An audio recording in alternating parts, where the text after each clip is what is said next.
In Shadowkeep, we got the Unveiling Lorebook, which explored the flower game of Gardener and Winnower, light and dark. Some of that seemed like a different language for a time, but in Root of Nightmares we get a new entry that may hint at the truth behind the witness. Its creation, meaning, and first knife. Today we combine old with new to tell a story, one that may lead us back to the beginning of time.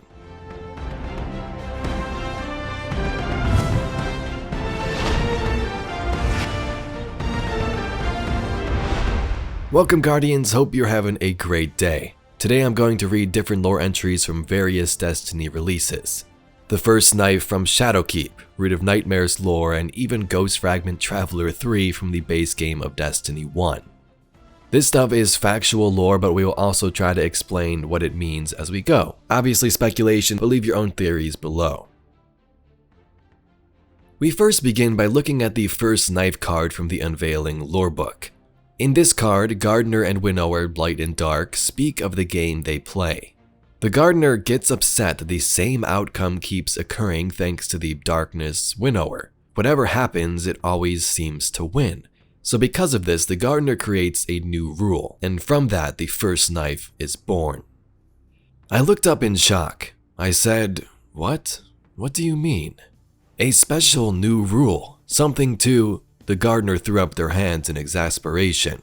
I don't know, to reward those who make space for new complexity. A power that helps those who make strength from heterodoxy and who steer the game away from gridlock. Something to ensure there's always someone building something new.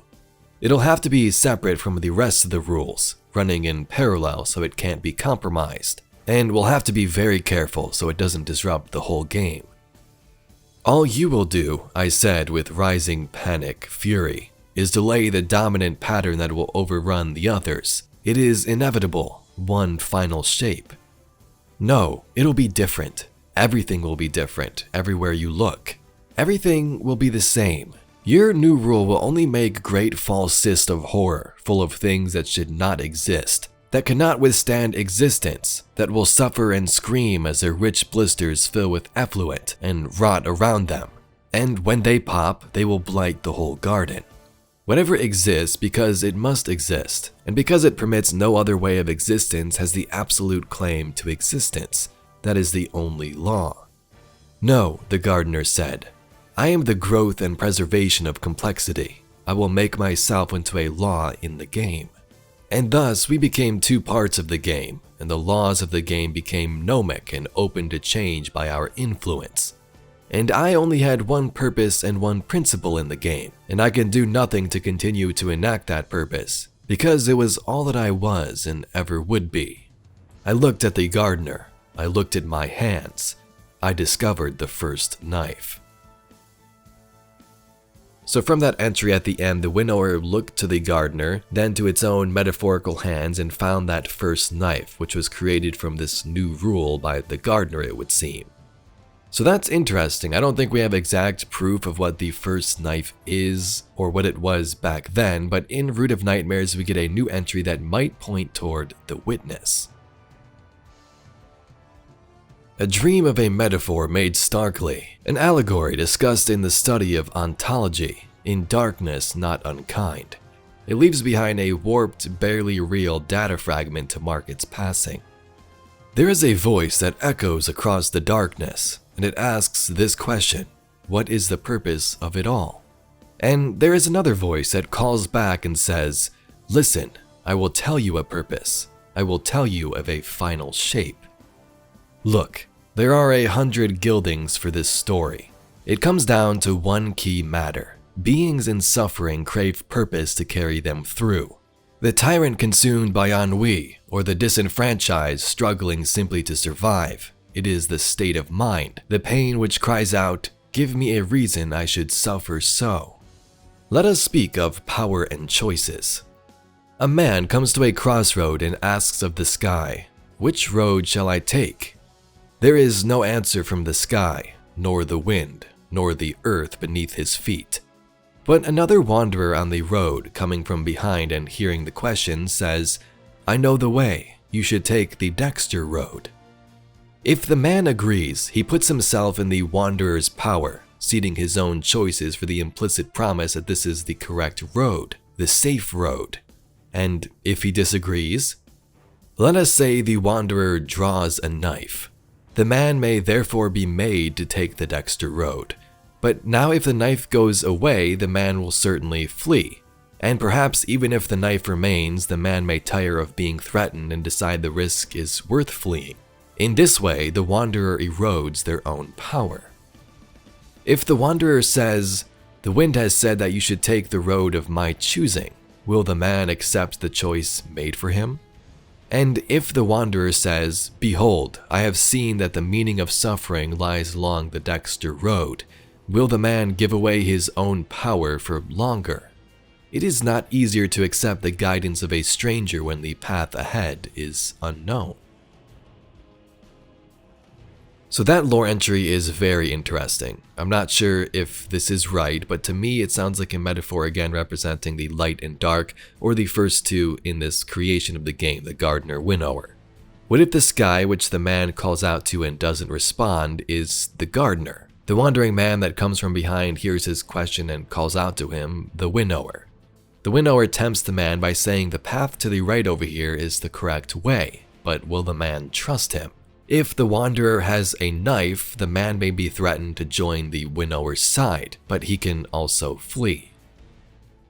Is this knife the witness? Not the winnower, but what's wielded by it. It chooses to be a weapon itself, using the power of the darkness to seek out this shape. The card began with voices in the dark that speak of the final shape, which definitely seems like the witness, so it would make sense that this metaphor involves this being, right?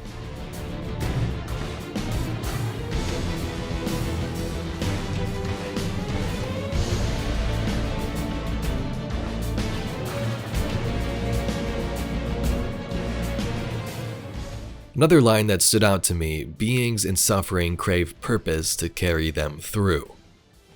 This being in suffering could be the witness, whatever happened long ago sending it on this campaign of destruction to unite light and dark and end this whole flower game. But it also made me think of the traveler. Perhaps both of them are these beings in suffering, craving a purpose to carry them through to the end. The universe makes us all victim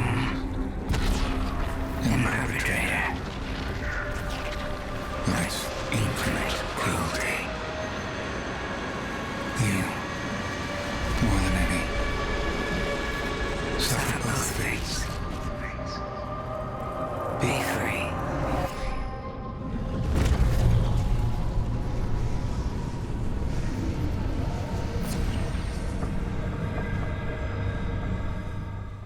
The witness said the traveler suffers this fate of infinite cruelty from the game that's being played.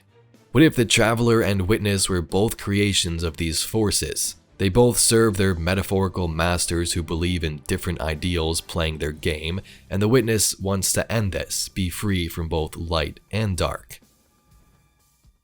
In book Awoken of the Reef from Forsaken, in one of the entries Tyrannicide, Marasov speaks of a dream. Part of it says shapes and gliders. I dreamt of existence as a game of cellular automata. In this metaphor, there were only two things, shapes in the game world and the rules of the game world. The rules were the rules of life and death. I understood that the sword was the desire to escape existence as a shape in the game, and to become the rule that made the shapes. This rule said only live or die. It had no other outputs. It could not keep secrets. Against it was the desire to become a shape so complex that it could within itself play other games.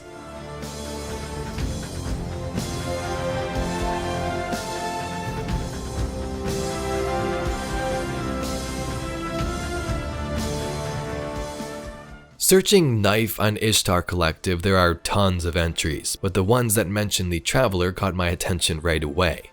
In Ghost Fragment Traveler 3, it speaks about knives that damage the Traveler.